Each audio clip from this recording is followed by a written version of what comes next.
Bonjour à tous et merci à vous d'être présents pour cette nouvelle vidéo. Aujourd'hui j'avais un peu envie de vous présenter tous les livres que j'ai achetés ou reçus pendant le mois de juin.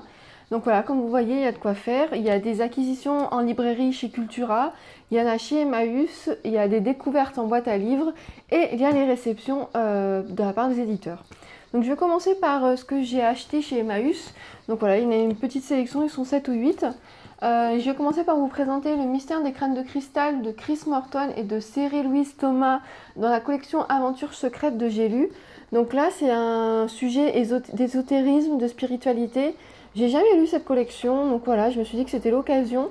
C'est pas un livre que je vais lire d'une traite, hein, c'est un livre que je vais lire en parallèle avec d'autres, mais je pense que ça peut être très intéressant. Voilà, c'est des crânes au pouvoir étrange font surface dans le monde entier. Donc voilà, ça, je me suis dit, petite découverte. À voir.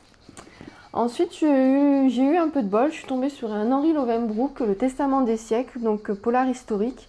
J'ai beaucoup entendu parler de cet auteur et c'est vrai que je ne l'ai jamais lu, donc voilà, je me suis dit que c'était l'occasion. Ensuite, j'ai eu un petit Stephen King, donc Carrie. Je l'ai lu, il me semble, il y a des années, et encore j'ai un doute. Hein. Donc voilà, je me suis dit que c'était l'occasion de le lire ou de le relire, selon les souvenirs que j'aurai. Ensuite, j'ai trouvé un livre plutôt développement personnel. Là, ils le décrivent comme un roman initiatique des hypersensibles. C'est À fleur de peau de Saverio Tomasella. Donc voilà, petit livre développement perso dont j'avais envie de découvrir parce que c'est vrai que je l'ai vu pas mal passer en librairie, donc je me suis dit que c'était l'occasion. Ensuite, j'ai pris un Laure Manel, La mélancolie du kangourou. Donc j'ai dans ma bibliothèque depuis quelques temps La délicatesse du homard. Et puis là, quand je l'ai vu, je me suis dit, voilà, si jamais ça m'a plu, La délicatesse du homard, j'aurai d'autres livres de cet auteur. Et puis si ça ne me plaît pas, je donnerai le titre à quelqu'un d'autre. Pour 50 centimes, je n'ai pas pris trop de risques. Hein. Ensuite, j'ai trouvé deux Donato Carisi, donc La femme aux fleurs de papier et Maléfico. C'est un auteur que j'ai jamais lu, j'ai beaucoup entendu parler notamment du chuchoteur. Et c'est vrai que là, je me suis dit que c'était l'occasion de découvrir un petit peu sa plume et son univers.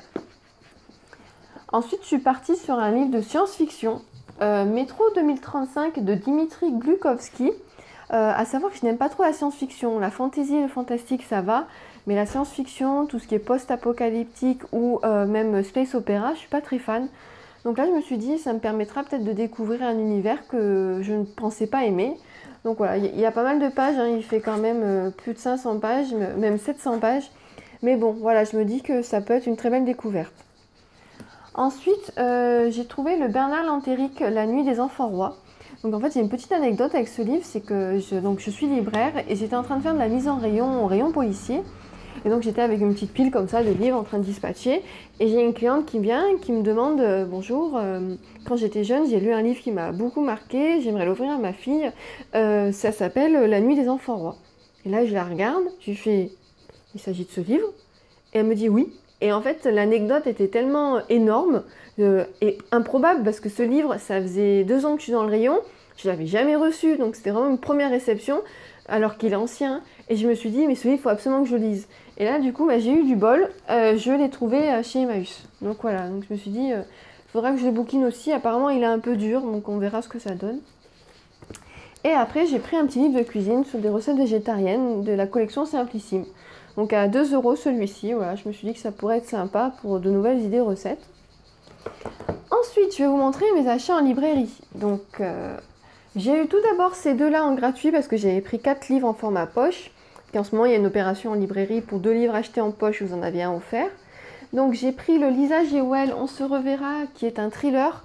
J'ai beaucoup entendu parler de cet auteur, donc je me suis dit que c'était l'occasion de la découvrir. Et ensuite, j'ai pris Night School de Dougherty. J'ai déjà lu une duologie de cet auteur et j'avais beaucoup aimé. Donc c'est du young adulte, mais voilà, je me suis dit que c'était l'occasion de découvrir le début de son autre saga.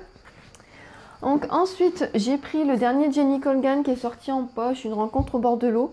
C'est une auteure que je suis vraiment. Dès qu'il y a une sortie poche, je l'achète. Donc voilà, petite lecture détente et cocooning. Ensuite, face à l'engouement général, je me suis dit qu'il ne fallait pas que je passe à côté de ce livre. C'est Changer l'eau des fleurs de Valérie Perrin. J'en ai entendu tellement de bien de la part de plein de personnes que je me suis dit, allez, fonce, c'est le moment de le lire. Donc voilà. Lui, il fait partie de ma palle de cet été. Ensuite, j'attendais avec impatience la réimpression, la réédition de la saga des 7 sœurs de Lucinda Riley. Donc j'ai déjà lu les 2 premiers et là c'est le 3e, La Sœur de l'Ombre, que j'ai vraiment hâte de découvrir parce que ça se passe à Londres dans une librairie. Donc là, c'est pour moi. Ensuite, je pense que j'ai été victime d'Instagram, hein, comme beaucoup de personnes. J'ai acheté Autant n'emporte le vent, nouvelle édition de Gaïa Master, donc 2 beaux bébés de 700 pages. J'ai jamais lu ce grand classique de la littérature. J'ai vu, il me semble, une fois le film, mais j'étais très jeune, donc je me rappelle absolument de rien. Et je me suis dit, ben voilà, la collection est juste sublime. Ça serait bien que tu l'aies dans la bibliothèque et ça te permettra de découvrir ces classiques. Donc voilà, j'ai hâte de le lire. Les 2 font 700 pages, donc ça va me prendre un peu de temps, mais voilà, j'ai vraiment hâte de les lire. Ensuite, j'ai également été victime là de YouTube, parce que j'ai suivi le conseil de Séverine de Il est bien ce livre. Et j'ai acheté Renée d'Enfeld, Trouver l'enfant. Donc elle, ça a été un grand coup de cœur. Donc voilà, j'ai eu envie de le lire aussi, elle m'a fait énormément envie. Et enfin, j'ai acheté un livre qui me fait de l'œil depuis plus d'1 an et demi. J'ai beaucoup de personnes qui m'ont dit beaucoup de bien, dont notamment Laura, qui fait partie du club de lecture dont je suis. En fait, c'est l'autobiographie de Michelle Obama, Devenir. Voilà, donc je pense que pareil, ça sera un livre que je vais lire petit à petit avec d'autres lectures à côté. Mais j'ai vraiment hâte de découvrir le destin de cette femme que j'admire énormément. Ensuite, je vais vous présenter ce que j'ai trouvé dans ma boîte à livres, donc à 500 mètres de chez moi. Ils ont enfin rouvert depuis le confinement, parce qu'à savoir qu'elle a été fermée depuis qu'on a été déconfinés, elle n'avait toujours pas été ouverte. Donc j'ai trouvé un Gilles Le Gardinier une fois dans ma vie. Donc voilà, celui-ci je ne l'ai pas lu, donc je me suis dit que ce serait l'occasion. Ensuite, j'ai trouvé un Agatha Christie N ou M, que celui-ci, je pense que je donnerai à ma maman, parce qu'elle aime beaucoup cet auteur, donc voilà, ça lui complétera sa collection. Et ensuite, j'ai trouvé 4 Stephen King, donc La Tempête du siècle, que je n'ai pas lu. Dead Zone, pareil, je ne l'ai absolument pas lu. Il y a Charlie, que lui, il me semble, j'ai lu quand j'étais ado, mais alors je me rappelle très très peu, donc ça sera une redécouverte. Je pense que là, je me spoilerai rien. Et enfin, en grand format, Le Bazar des mauvais rêves, qui est une série de nouvelles. Donc voilà, c'est un des rares contemporains de Stephen King que j'ai trouvé, donc on verra bien ce que ça donne. Et ensuite, je vais vous parler donc, des petites réceptions que j'ai eues. Donc là, de la part du 10-18, j'ai reçu La disparition d'Adèle Bedeau de Graham McCrae Burney et Une confession de John Wainwright. Ensuite, de la part de Sonatine, j'ai reçu Wendy Walker La nuit d'avant, donc j'ai hâte de découvrir celui-ci. Ensuite, là je suis contente aussi, j'ai reçu le tome 3 de la saga de Momalo avec le personnage de Ranak. Donc j'ai lu le premier que j'ai beaucoup aimé, le deuxième m'attend et du coup je pourrais enchaîner directement avec le 3e. Et là les 3 que je vais vous présenter, je les ai eus en partenariat avec HarperCollins. Donc là, le premier, c'est Les cicatrices de Claire Flavant. Donc j'ai jamais lu cet auteur, ça sera l'occasion. Ensuite, un polar suédois avec La marque du père d'Emily Shep. Donc voilà, aussi découverte que j'ai hâte de faire. Et enfin, il sort tout juste de la boîte aux lettres, Karin Sloker, La dernière veuve. Donc voilà, pareil, hâte de les lire.